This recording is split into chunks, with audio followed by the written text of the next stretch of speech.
नमो बुद्धाय। दोस्तों उपदेश छोटा है लेकिन इसमें बहुत बड़ा ज्ञान छुपा हुआ है।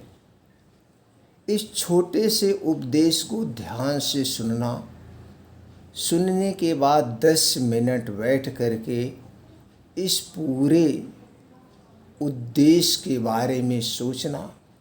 सोचने के बाद आपको एक ऐसा ज्ञान मिलेगा जिसे अपना करके दोस्तों आप अपने जीवन में हमेशा सुखी रहेंगे। आपके जीवन में कभी कोई कष्ट नहीं आएगा, कभी कोई दुख नहीं आएगा। दोस्तों किसी गांव के समीप एक सांप रहता था। वह बड़ा ही तेज था।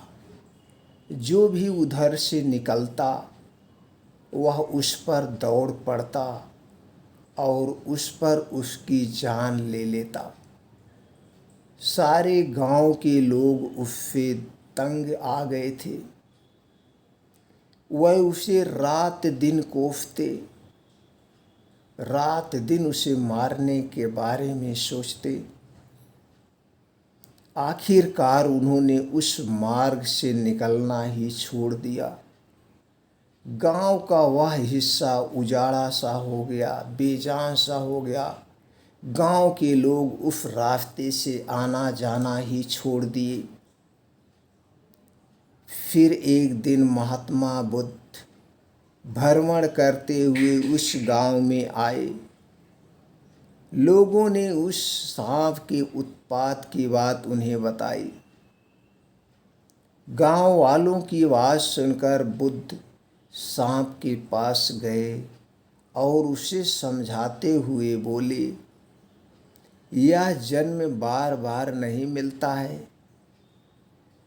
ऐसा जीना किस काम का कि लोग गालियां दें, लोग कोसें, लोग सरापें। सांप ने पूछा, तो मैं क्या करूं? बुद्ध बोले, तुम हमला करना छोड़ दो, सबके साथ प्यार का व्यवहार करो।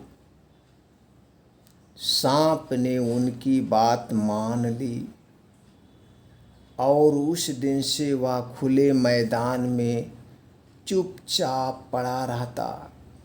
लोगों को यह मालूम हुआ तो उनका डर धीरे धीरे करके दूर हो गया और वह उधर से बेधड़क आने जाने लगे। अब गांव के बच्चे वहां इकट्ठा हो जाते और उसको ईंट पत्थर मारते, उसके बदन में लकड़ियां चुभोते। बेचारा सांप सब कुछ सहन कर लेता। संयोग से एक दिन पुनः महात्मा बुद्ध उधर से निकले। उसकी बुरी हालात देखकर वह चकित रह गए। उन्होंने पूछा, अरे तुम्हें यह क्या हो गया है? सांप ने सारा हाल सुनाया। यह सुनकर बुद्ध बोले, भाई मैंने तुम्हें काटने से रोका था, मैंने तुम्हें डसने से रोका था, लेकिन तुमने फुफकारने से तो मना नहीं किया था। तुम्हें तो फुफकार मारना ही चाहिए था। जो अपने तेज को प्रकट नहीं करता, जो अपने तेज को प्रकट नहीं करता उसे कोई जीने नहीं देता है। सांप अब भगवान बुद्ध की बात समझ चुका था। उसे समझ में आ गया था कि अब हमें करना क्या है। असली बात समझ गई और उसी दिन से उसने फुफकारना शुरू कर दिया। उसकी फुफकार सुनते ही बच्चे दूर भाग जाते। अब उन्होंने उसे सताना भी छोड़ दिया।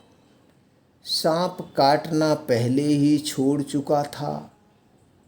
इसीलिए लोगों ने उससे डरना भी बंद कर दिया था।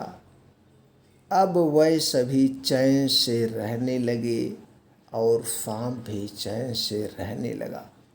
दोस्तों, इस छोटे से उपदेश से आपको क्या ज्ञान प्राप्त हुआ, हमें कमेंट सेक्शन में ज़रूर बताएं। हम आपके जवाब का इंतज़ार करेंगे। दोस्तों, भगवान महात्मा बुद्ध की इसी तरह से ज्ञानवर्धक उपदेश सुनने के लिए, हमसे जुड़े रहने के लिए चैनल को सब्सक्राइब कर लीजिए, बेल आइकॉन का बटन ऑन कर दीजिए, जिससे हर एक वीडियो की नोटिफिकेशन आपको मिलती रहे।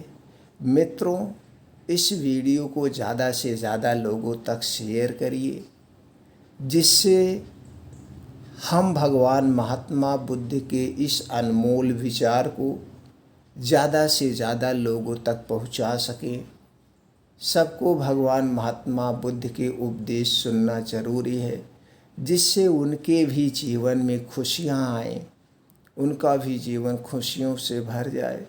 मेरा एक ही उद्देश्य है, पूरे विश्व में हर घर तक, हर नागरिक तक भगवान महात्मा के बुद्ध के उपदेश पहुँचने चाहिए।